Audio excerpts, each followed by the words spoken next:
Ay, nako mga kapatid!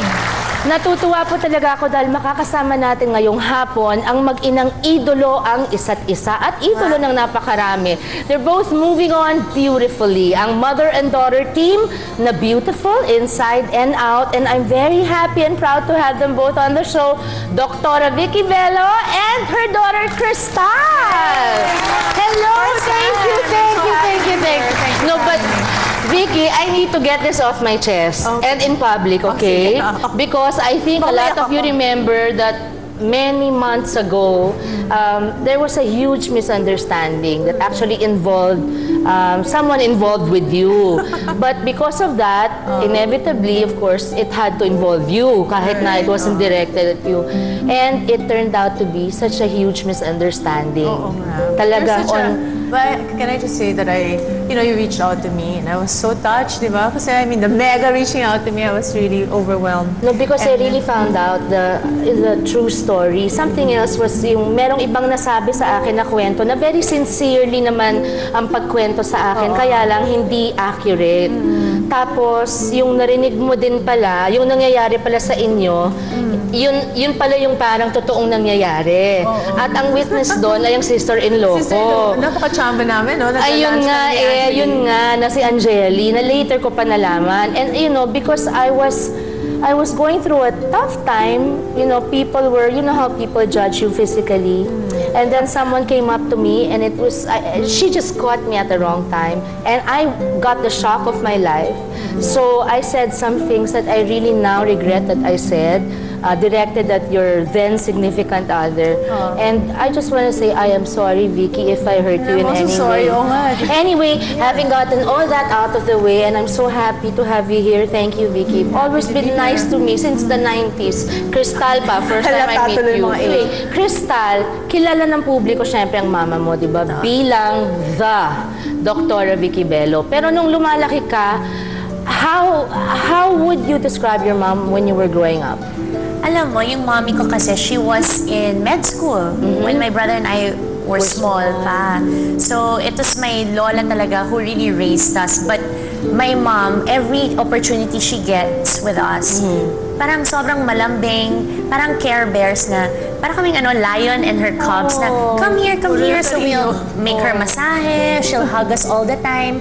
So when it came to discipline, hindi talaga siya nag-discipline. Salamat. Actually, sikreto. Kaya close kami, close. Hindi, wait, importante to, One time lang niya ako pinaluan. Ako, pinaluan kita. Si mama yata. Parang never. She never made me palo. No, at saka nangyari kasi yung kanyang yaya, my gosh, I don't know, talagang tinatago niya si Crystal sa kwarto. So the first 4 or 5 years, talagang, parang, kasi prinsesa si Crystal dati, Diyos ko, laging naka-ayos ang hair, may perlas, at saka, parang hindi mo pwedeng laruan. Tapos si Yaya napaka-strict. So ginawa ko, nung lumaki na si Quart, naging mga 7, at hindi na kailangan ng Yaya, ang ginawa ko, pinaalis ko na yung isang yaya ni Crystal. How old was Crystal? She was 5. Yeah. Tapos, may pagkamali na ako doon kasi yung yaya ni Quark, mahal na mahal si Quark, of course, di ba? So, nilipat ko kay Crystal, lagi sila nag-aaway. So, ako naman ang naging takbuhan ni Crystal na ako ang talagang kanyang protector. Baka naman that was God's way of making you closer. Yes, exactly. Naghiwalay kami ng asawa ko, ng father niya. He was, what, 7? Yeah, 7 or 8. Tapos So, ito na ang katulog. Ito na yung katabi ko sa kama. Ganun, pero sabi mo, once lang, she says never kanya pinalo. You remember once. That's funny kasi si Casey, she's making it up. Ikaw, si Casey, in all her life, once ko lang natalo. Talaga. 4 years old, ako yung umiyak. Ang sakit, no? Oo. Yung anak mo. Pero Vicky, nung mas bata pa sila, lalo si Crystal, may pasaway moments din ba siya? Did she ever rebel? Ay, naku, every day it's the same pasaway moment. Which was? For some reason, ayaw niya maglagay ng sapatos. Bago pumasok sa school. Ewan ko, talagang, naka-socks ka, no? Or not even socks. Basta pupunta yan sa car, laging nalilate. Kasi ayaw niya maglagay ng shoes. It's always a big fight. Baka nagsawa kasi her yaya nga would always, Siguro. dress her up. Pero yun lang, napakabait nito. Alam mo, lagi nilang sinasabi na they were warning me na may age kasi napaka-close namin dalawa. Nako, be careful pag naging teenager yan, re-rebelde, hindi na maging close, blah, blah. takot na takot ako, hinihintay ko. Tapos naging ano na siya, 20, hindi naman nangyari ever. Napakabait talaga na bata. So, okay na okay. No kidding, Crystal. She didn't go through Ang horror kasi lang years. niya, ayaw niya ng boyfriend ko. Pero opinion niya yun, pero love ka pa rin niya. No, but Crystal, really, you never had like horror teenage? Walang-wala talaga. Naku, ako I said it na before, nagkaroon ako niyan eh. Where did you bring my daughter? Bring her back to me. Ganyan. Ano yun? Sandali iba lang. na? Oo.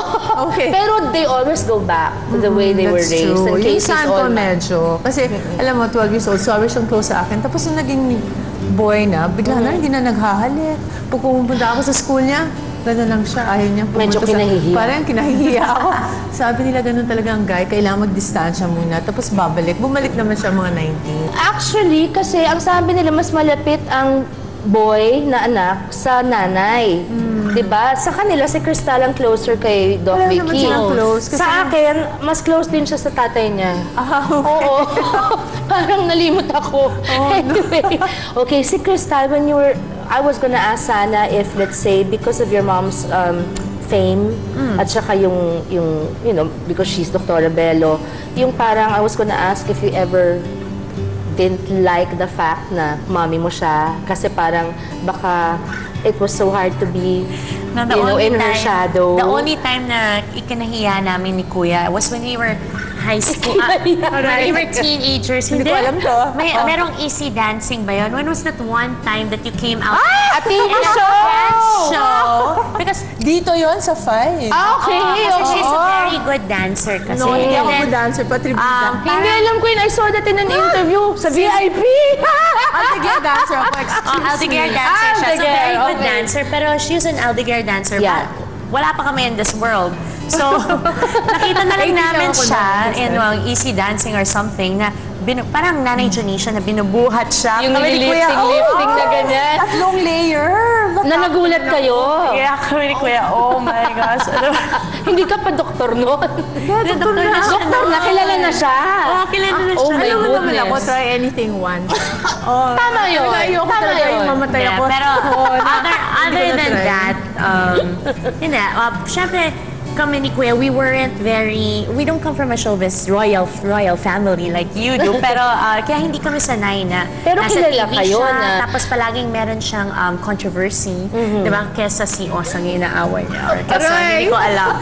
Pero parang hindi kami sanay nung time na yan, especially nung first few times.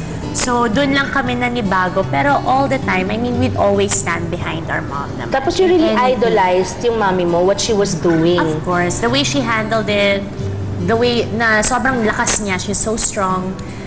Pero alam mo, brainwash ko to eh. When she was young. So I wanted her to be a doctor. Gusto ko talaga maging doktor siya. So nung bata pa siya, nagpagawa pa ako ng white coat for her. Tapos every time nasa duty ako, bibisitahin nila ako. Ang cute nila, naka-white coat. Then siya naka-step. But did you ever want Mga to? 5 years, hindi nag-work. Na hindi nag-work.